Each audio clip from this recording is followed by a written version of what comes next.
আজকে আমি আপনাদেরকে আমার একটা ছোটবেলার প্রেম কাহিনী শোনাবো।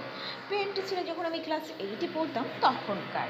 সে ছিল আমার বেয়াই সম্পর্কে, লাগতো আমার চাচাতো বোনের দেবর, জাস্ট আমার বেয়াই বেয়াই মানে বিয়ান বিয়ারের সেই রকম প্রেম তখন। বাট আমি কিছুই বুঝি না, জাস্ট আমি ক্লাস 8-এর স্টুডেন্ট।